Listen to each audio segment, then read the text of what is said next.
Hello everyone, it's your girl Angelica, and I am back vlogging twice in a week. Actually, technically not twice, because the last vlog I uploaded was a draft that I forgot to upload back when I recorded it. But we are back in the YouTube grind. I'm very excited about it. Now, truth be told, I did vlog earlier this week, but for some reason my phone was connected to my Bluetooth mic and no audio was recorded, so it was very sad. I had a very good 23-minute vlog ready for you guys and it just completely did not take, and it was very sad because I talked about some very valuable things in there that I will try to touch on in this video. But just know that this is technically going to be take 2, but I will do my best to make sure that the audio and video is all set up correctly. So yeah, apologies about that, but anyway, so some very exciting things have been happening that I am very excited to share with you guys. Okay, so let's just say that first of all, I made the decision a few months ago. We're currently in December, so I made the decision September, October, that I'm going to be presenting the National Residency exam in September of 2026. Yay! So what does that mean? Basically, once you're a general doctor, you have the option to enter a specialty. Now, there are many specialties I'm sure you guys have heard of if you're not in the medical field, like internal medicine, general surgery, gynecology, etc., etc. So I am deciding to further my education and become a specialist. Now, I'm not going to quite say what specialties I'm considering because I am still in the thinking process, but I have decided I am going to present this exam. So with that being said, we are actually back in study mode. Okay, so basically with this exam, there are many courses that you can choose from. I'm not going to name any by name because this exam is applicable in the country where I'm going to be taking this exam, and I think a lot of my audience is not from here, so I don't want to talk about things that no one's going to be able to really relate to. But anyway, so I chose my course. It started in November and it runs till next year, right before the day of my exam. And it covers 4 modules, which is general surgery, internal medicine, OBGYN, and pediatrics, which are the main ones you need to know for this exam to do well. So I started this course November 1st, actually, and it's December 4th. So I'm a little over a month into the course right now.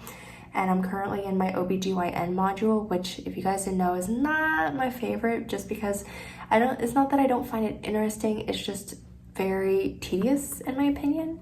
So we're doing that now, and I'm going to share with you guys in this vlog sort of my study method for what I'm doing to attack this exam, but it's applicable to anything that you're studying for, any big exam that you're studying for, and I really hope it's going to help you guys, but a little bit more on that later.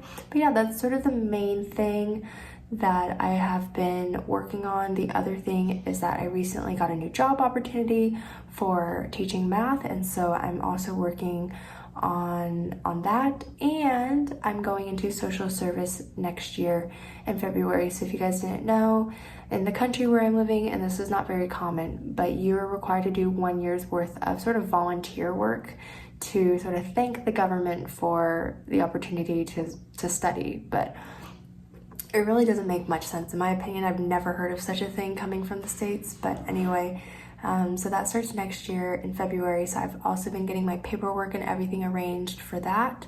I won't know where I'm going until the end of January, but I will obviously update you guys about that when it comes. And it starts in the first week of February. So I have just a few months out to get ready for that. Do as much studying as I can right now. I'm still in my intern year, which ends December 31st. Yay! Less than a month away, you guys. You guys have no idea. Well, you guys do if you've been following me for a little bit, but you guys have no idea how long I've been waiting for this intern year to end. But anyway, so right now I'm gonna go in and teach a little bit more, just 3 more students, and then I'll see you guys after. Alright, you guys, it is currently 8:30. I'm getting ready to teach another student, but she has not arrived yet, so I'm still waiting for her.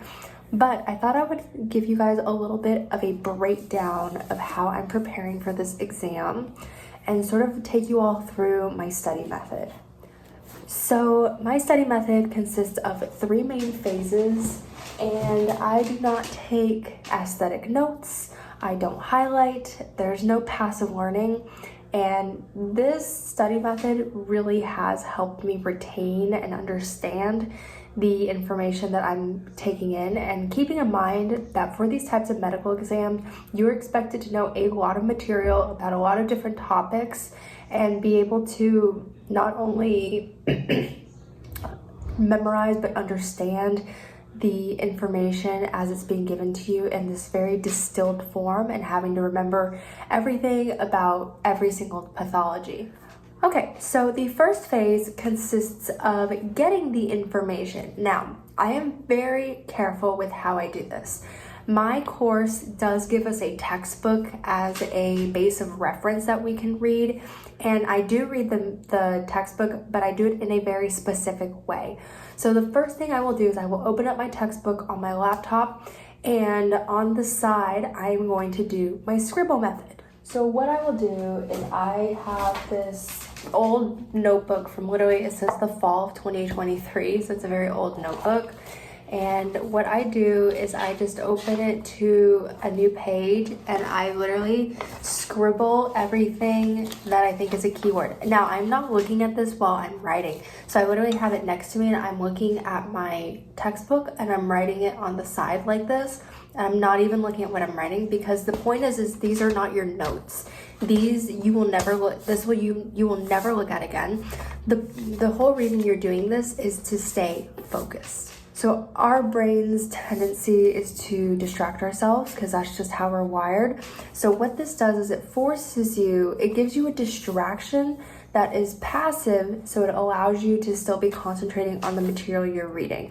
So for example, I was learning about renal cancer, kidney cancer, and so what I did is I put kidney cancer here at the top, and I'm just writing down keywords as I see them in the manual, but I'm still reading it, and just on the side writing whatever I want down.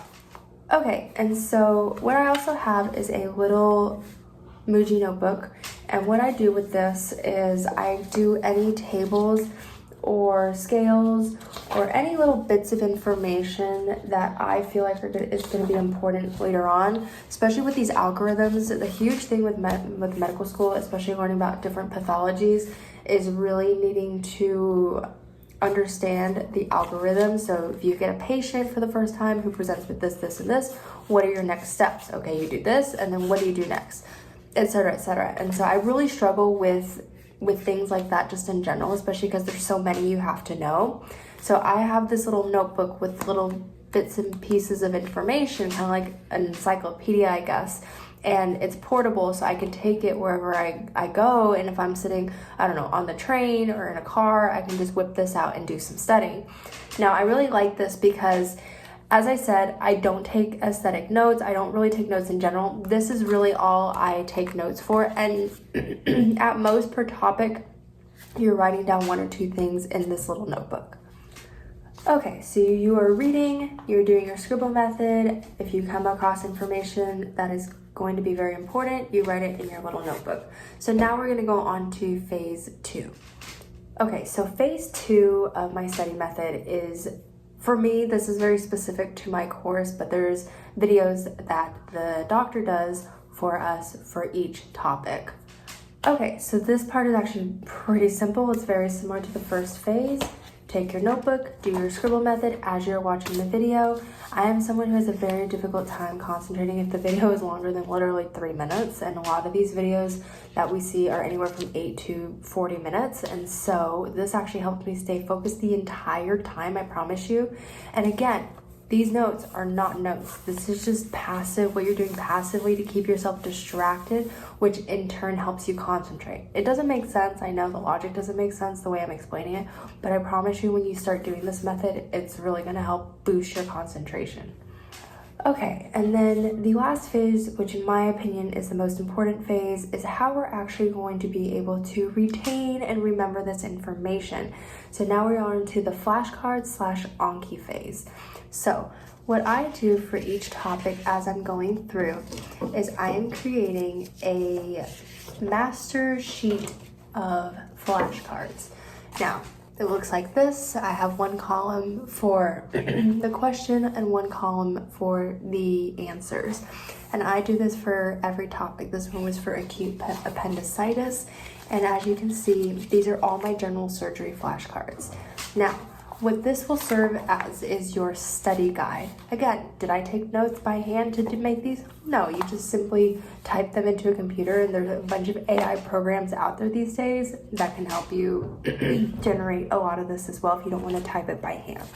I apologize you guys for my voice. I don't really know what's going on, but it's like, I don't know, it's like congested, but I'm not sick, so I don't really know what's going on. But anyway, so once I create my flashcard sheet for all my topics, these I'm going to look at in about a month. So we usually get new topics every month that we have to go through per module. Right now I'm in OBGYN, these were for general surgery. So the way my course is designed is we see the topics at least 3 times. And so what that allows me to do is use this in my second pass. So the second time I see the information, I'm going to go through my flashcard sheet, and whatever I don't know, I put an X next to, and those are the ones that go into your Anki bank. Okay, I'm not going to give you guys a huge long tutorial on Anki because I feel like there are a million videos out there, super saturated content on how to make flashcards, so I'm sure you guys can find one of those, and there's a creator out there who will do a much better job of explaining it than I will. But the reason why I do this, way back in medical school, what I used to do is I wouldn't do the flashcard sheet. I would just immediately put all of my questions in Anki directly. And the problem with that is it would leave me with about doing 600 to 800 Anki cards a day, which is not realistic. But what this does is it filters and distills the ones exactly that you're still struggling with, because I guarantee you when you go through your flashcard sheet, you're gonna know a lot of these already because obviously you've seen the material only a month ago. And so by only putting in the ones into Anki or the ones that you don't know, you have fewer Anki cards to go through, and it's not going to be as tedious. So that's really my three-phase study method. So I read the information, I watch the information, and then I make my flashcards. And then every single time I'm getting ready to look at the material again or the topics again, flashcard sheet. And a lot of these ones that you didn't know the first time you went through this, you're gonna now know, so then you can now get even fewer questions that you're gonna put into Anki, which is really nice. So now I am finished explaining my study method. I really hope this helps you guys because, to be honest, I used to take a lot of notes and I liked having really pretty notes, but it's just not realistic, and to be honest, it's not that helpful. I don't find note-taking to be something that helps me really understand information, and for me that's the most important part about doing study periods for these kinds of exams is you really need to understand the material, not just be able to regurgitate it back onto a piece of paper. And so, you know, we should, as medical students, always be striving to learn and understand the way that things work, and I find that this method really helps me with that. It helps with the memorization aspect, it helps with the understanding, it helps keep you focused, which is something that I really struggle with every time that I sit down to study.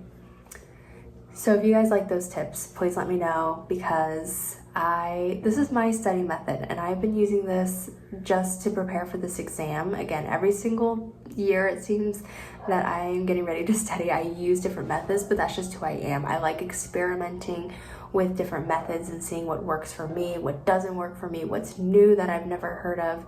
So I've tried maybe up to 20 study methods at this point, and this has been my tried and true, and I think I'm gonna stick with this for this exam and see if it does me justice or if I'm just talking a whole lot of baloney right now. Okay, but anyway, so I am getting ready to, what I have to do now is I need to record some videos for a company that I've recently started working with. I'm doing some freelance work for them. It's for an SAT Academy that's going to be launching very soon. I can't really speak to any details about what it's called or anything, but basically they're using me to help them record videos for explanations of questions for students. When they open a question, they can have an explanation in video form there. So I have to record a whole bunch of these videos, like 300 or so videos before the end of the year. And I recently, I guess it's my boss, but technically because I do freelance work, I don't know what you'd call it. But the person I'm working with was really kind and got me a Wacom tablet. This is the small one. It's the wired one because he said that the wired one works better than the wireless because sometimes it disconnects or something. But you guys, I have been using this to teach today, and if you guys are in education and you need a good solution for working on the whiteboard with your students, I highly recommend getting this. It's not sponsored or anything, but I highly recommend getting this or any sort of drawing tablet because this makes it really, really easy to draw on the whiteboard. And this is actually what I'm using to record my videos. And if you guys are in the education world, you guys know about Khan Academy, who's very popular and helps with math and science and topics like that. He actually uses a Wacom tablet, and that's where I first heard about it. But this was years and years and years ago. So I have my very own now, thanks to the person I'm working with. He went ahead and sent this to me, and this is what I'm using to record videos. So I'm gonna try to get a few of those done now. I have about 50 that have just been sent to me, and I think he wants them done by tomorrow. So I'm gonna try to get a few of these done right now before I go and have dinner and wind down for the night.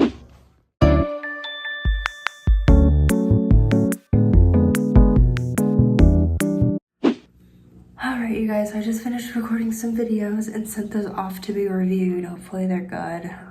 Something a little bit stressful though about these videos is they have to stay under a certain time limit, which usually some of my explanations I like to go in a little bit more in depth and make sure that the student's understanding. So I'm not used to having a time limit, but it's good practice, I guess, keeping things short and sweet. But anyway, I have one more student tonight, but she's only 25 minutes. And so I just have her, and then I'm gonna go downstairs and have some dinner and wind down for the evening. You guys, I always say I'm gonna study after I eat dinner and right before I go to bed, but I never do. So I'm not gonna make any promises, but that's the intention. The intention is there. I'm sure that has to count for something. But we're gonna go ahead and teach this last student and then head downstairs. All right, you guys, so I've just finished with my last student. It is currently 10 p.m. I am very exhausted. I had a second meeting with this new company that I'm going to be working with just to make sure we have all the details squared away before I actually just start doing more work for them. So can't really do much tonight because I am exhausted and I want to make sure I push out the best quality content that I can for them. So I'm going to do those tomorrow. I promised myself more than anything to do 10 videos tomorrow, so we'll see how we go with that. But I'm very tired. I am planning on maybe trying to see if I can go for a run tomorrow. Anything 5 kilometers or under is fine for me at the moment because I haven't been running because I'm doing a cleanse at the moment, so I have little to no energy. But yeah, so I'm going to go ahead and shut it down for the night. I'm going to read a little bit from my little booklet that I have here because I need to do something. I at least need to do 10 minutes of something for studying, so that way I don't feel like I'm going to bed without having done anything. But this is how tired I am. I just remembered that I have not done my skincare or anything. I still have my makeup on and everything, so I need to go do that. And then have some dinner and get into bed and read my book, and hopefully that will help me fall asleep. I know that sounds bad, but it will help me fall asleep and all that fun stuff. So I'm gonna go do that now. And it's a pretty busy day for work more than anything. I had a very long day of work stuff, and so I'm gonna be very happy to get into bed, have a good run tomorrow, and yeah. All right, the light is really bright in here, I apologize, but the light protector from my bathroom fell the other day, so I currently don't have that, so the light is a lot brighter than normal. But I am just trying to get my skincare done so I can get to bed fairly quickly. But it's not too bad. Like, I feel like I'm not gonna shower tonight because I am gonna go on a run tomorrow, but I at least want to get my face cleaned and not have any residue on there that's gonna create problems for me later on. and get some of my skincare stuff on.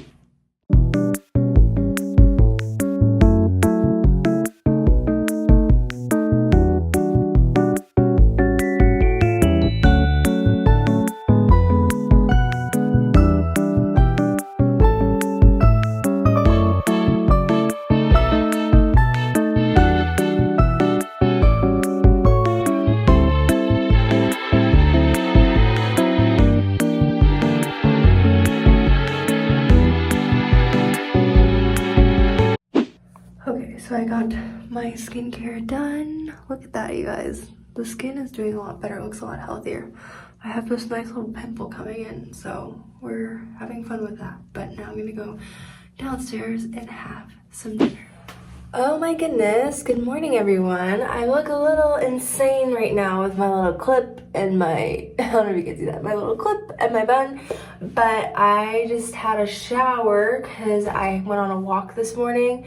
Couldn't bring myself to run. I'm recovering from some stuff. I'm also doing this cleanse, which means I have little to no energy anyway. I just couldn't bring myself to run, but I wanted to do something. So I did a 30-minute walk and then I took a shower, but I didn't do my hair. I just did my bangs. I just washed my bangs because they get a little nasty sometimes. So that's where we're at the moment. I've already put on all my skincare for the day. Now I'm gonna put on a little bit of makeup so I don't look like a gremlin. But I slept really well last night, in my opinion. I did not want to wake up this morning, but you know, I'm trying to get somewhat back into shape. I mean, I've been out of the running game for a little over a week now, so I'm really hoping it doesn't affect my fitness level too much. I think I mentioned in another video how I was planning on running a marathon come late December. I honestly don't see that happening now, just because I've had a lot of issues maintaining my fitness this year.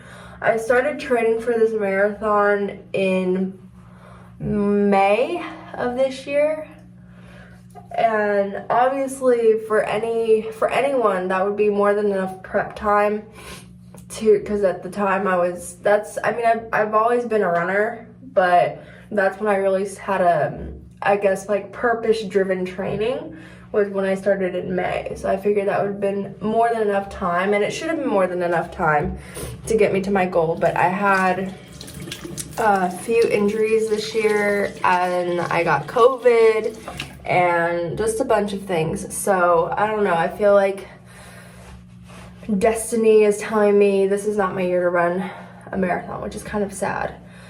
But 2026, y'all, I'm hoping it's gonna happen. I don't know how much time I'm gonna have next year to run a marathon. My goal is next year, so where I live, they have the marathon every December. So I'm hoping that I can do at least the half marathon in August, and then come December, I will be ready for the marathon. But it's really tough because, like, obviously when you run a race, you have to register. They don't always give you a refund. At least I don't think this race did. I looked at the costs and they said you had until this date to register, and it just passed me by because injuries, I got sick, all that fun stuff. I also don't go to the gym, so I'm not doing a lot of weight training, which is really crucial when you're doing a marathon. I had access to a gym earlier in the year, but it just, because it's an extra thing, going to a gym, coming back home from work, working again, it wasn't feasible this year. But the place where I'm planning to apply next year to be is really nice because it's actually at my school, and my school has a free gym. Well, not free, we pay for it with our tuition, but we have a gym that all students have access to. So next year, if I get that position, it's gonna be a lot easier for me to really train and lock in. So for me this year, it's just not gonna happen. I'm okay with it, I'm at peace. I'm not too distraught over it because I'm not going to torture myself and injure myself further by forcing myself to run 42 kilometers when I'm not at my peak fitness or where I need to be, because obviously that can cause more injury in the long run. So, and obviously I don't want to waste money on something that I know I'm not going to be able to complete. So race day is going to be postponed to 2026, which is very sad, but I think a lot of you may have already predicted it just based on how little running I've been doing these past few months. I got really good. I had a really good week there. I had about a 80 kilometer week somewhere in October, I think, and I thought I was going to be able to do it and do really well, but it's okay. I'm not too concerned about it. I'm going to take my time. Next year, I'll probably start training in February, do a half in August, and then do the full in December. That's the hope. That's the plan. If it actually gets executed, that's another thing. But, you know, you do what we can, guys. We do what we can. Unfortunately, I'm not a professional runner, so it's not like I get paid to run. So it's more of a hobby. And you either have time for hobbies, and sometimes you don't have time for hobbies, right? So it is what it is. We're not going to throw too much of a fit over it because we can't really do much about it. So anyway, I'm just putting on some makeup at the moment just to make sure I don't look scary, because I have a consult today at the hospital, so I want to make sure that I look fairly acceptable. But yeah, you guys, I'm just kind of going on a little bit of a rant at the moment, but I talked about this in the video that I told you guys where no audio was recorded, and I was talking about Texas. I was talking about toxic medical culture, more specifically medical education and hierarchies and yeah, all that fun stuff.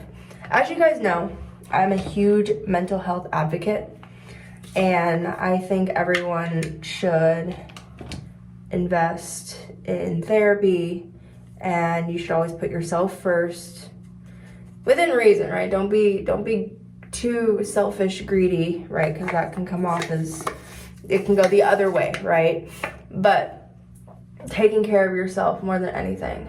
And, you know, unfortunately, I have to say that because a lot of professional degrees these days, and by professional degrees, I mean law, nursing, medicine, dentistry, architecture, engineering, many others that I'm sure I'm forgetting at the moment. I apologize, but you guys get the idea about what I mean when I'm talking about the professional sphere, no?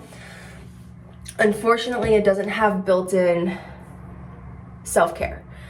And it has the opposite effect, actually. It really tests the boundaries of how far you're willing to go to sacrifice yourself, I guess is the best way to put it. And you know, I just think it's wholly unnecessary. I think it has nothing to do with people being old school. I think it has nothing to do with teaching by fear being more effective. I think it has nothing to do with that. I think people like to feel like they're in power and to feel like they have power over other people, and will definitely take advantage of that whenever the opportunity arises. Now, I do not agree with that. I do not, especially with my students, I do not teach by fear. I think the whole hierarchy thing, yes, within reason, there should be an amount of respect given, but that respect should be equal amongst all levels, no matter where you are in your journey. I have heard a lot of horror stories, more so in the public institutions, public hospitals, about how mistreated some of my fellow interns are just for simply being interns. And it's like, why? You're trying to shape, this is the future generation of doctors. These are the people who are most likely going to be taking care of you when you get older. Like, why are you treating us like this, or treating interns like this?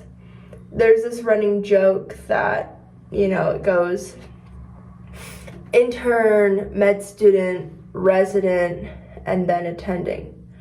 And I understand it, I get it, but I just think that I feel bad that it's a joke to begin with, if that makes sense, because it shouldn't be that way. And, you know, I think every attending has been exactly where you are as a student, pre-med, first year med student, intern, resident. They've all been there and they know what it feels like. There's already there's already an unmentioned fear that a lot of med students have, most med students I would say, just for being there, right? We all most of us suffer from imposter syndrome, like we already don't belong there.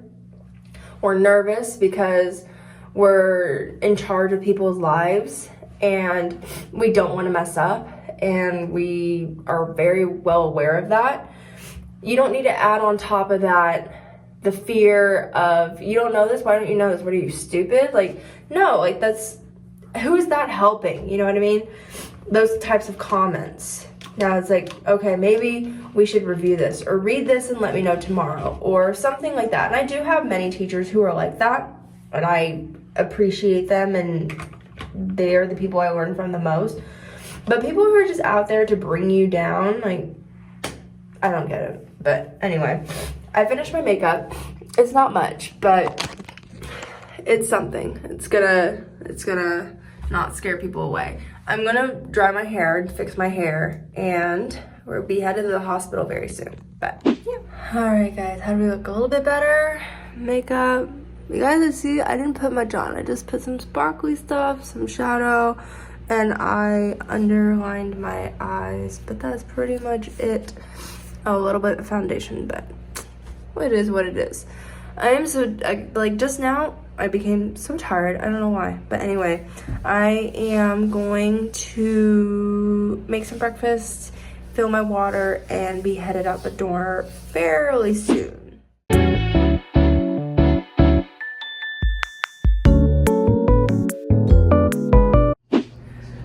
Okay guys, so I'm waiting. Well, I was just in consult and now I'm studying, as you can see here. And I'm hoping to get as much studying as I can. I also brought my tablet to see if I can get any videos done while I'm here. But besides that, that's pretty much it for right now. Hey guys, just got home. I'm having some hot tea because I'm feeling very cold here. It got very cold here within this last week, so having some hot tea. I start teaching here in about 5 minutes, so I'm gonna go head upstairs, change, and get ready for that. Very tired, been a very long day if I'm being honest, and I still have about 4 hours of teaching left in the day, so that's fun. But I get to see my best friend tomorrow, so I'm very excited about that. But first work, then play. But I'm gonna go ahead and finish this tea and get set up for work. All right, you guys, we are back in my bathroom. It is currently around 9 p.m. and I just finished work and I'm very tired. I don't even want dinner tonight. I'm exhausted. But I'm gonna go ahead and do my skincare and get all of this off, edit this video, and then head to sleep tonight. But yeah, so I think I'm gonna go ahead and end the vlog here, you guys. If you made it this far, thank you so much. And if you would like, you're more than welcome to leave a like on this video or comment something positive down in the comments below. And if you like content like this, following me around as a typical med student, or I guess atypical med student because I don't live a typical life, then please consider subscribing for more content, and I will see you guys in the next one. Bye!